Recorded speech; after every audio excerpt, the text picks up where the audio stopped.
It's Patrick Hutzel from IntensiveCareHotline.com with another quick tip for families in intensive care. So we get a lot of emails from readers and subscribers, and we ask them when they opt in for their free instant impact report for families in intensive care, what's their biggest frustration?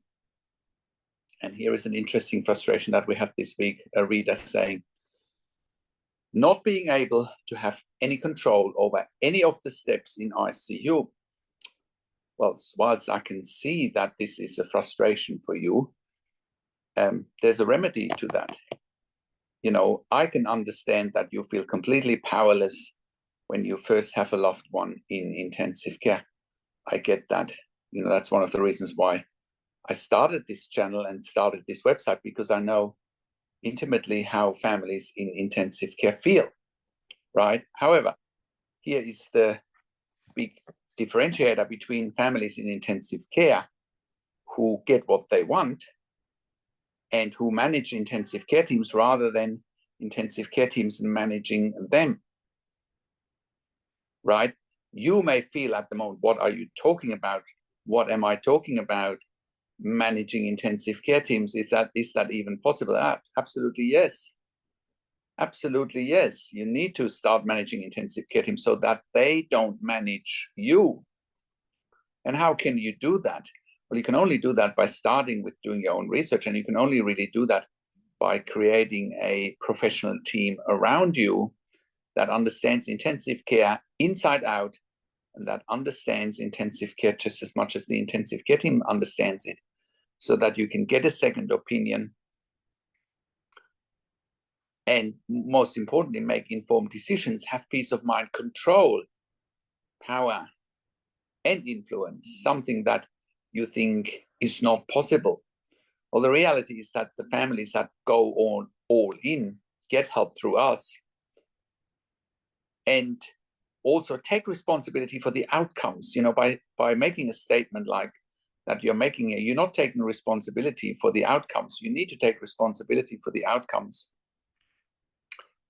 And once again, not make excuses. You know, we have families sometimes calling us and saying, look, you know, tomorrow the intensive care team wants to stop treatment for my loved one, wants to withdraw life support against our wishes without our consent. And that is illegal, right? That's a crime. And we have not lost one client in a situation like that, as long as, you know, families are working with us and take advice. So you have control in intensive care as long as you take advice, you're all in, and you're not dabbling around, and you're taking responsibility for the outcomes. It all comes down to taking responsibility for the outcomes, right? And it all comes down to you taking responsibility, managing intensive care teams, not letting them manage you. You know, the good news is there's help at hand. That's what we do. We turn situations around. You know, we have so many case studies on our website, so many testimonials. We have interviews with clients on our podcast section to verify what I'm saying here is accurate. In any case, if you need help when you have a loved one in intensive care and you go all in and you take responsibility, full responsibility, and you don't make excuses, we are here to help. Go to IntensiveCareHotline.com, call us on one of the numbers on the top of our website, or simply send us an email to support@IntensiveCareHotline.com. Also, we have a membership for families in intensive care at IntensiveCareHotline.com. When you click on the membership link, or you go to intensivecaresupport.org directly, in the membership, you have access to me and my team 24 hours a day in a membership area and via email. And we answer all questions intensive care related, so that you can take control of the steps that are happening in intensive care. I also offer one-on-one consulting and advocacy for families in intensive care. I talk to you directly. I talk to doctors and nurses directly, and I ask all the questions you haven't even considered asking, but must be asked, so that you can make informed decisions, have peace of mind, control, power, and influence. I have worked in intensive care for over 20 years in 3 different countries, where I also worked as a nurse unit manager for over 5 years.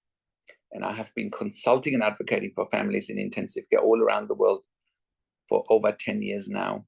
And it's obvious that we are getting results for our clients. Just once again, look at the testimonial section or look at our podcast interviews with clients. I also represent you in family meetings with intensive care teams.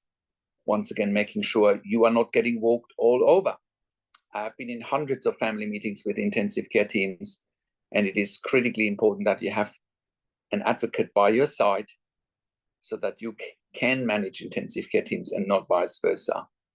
I know exactly what's happening in those meetings, and I know how to position your loved one's case so that they get best care and treatment. Also, we review medical records in real time so that you can have another second opinion in real time. Again, reach out to us. We also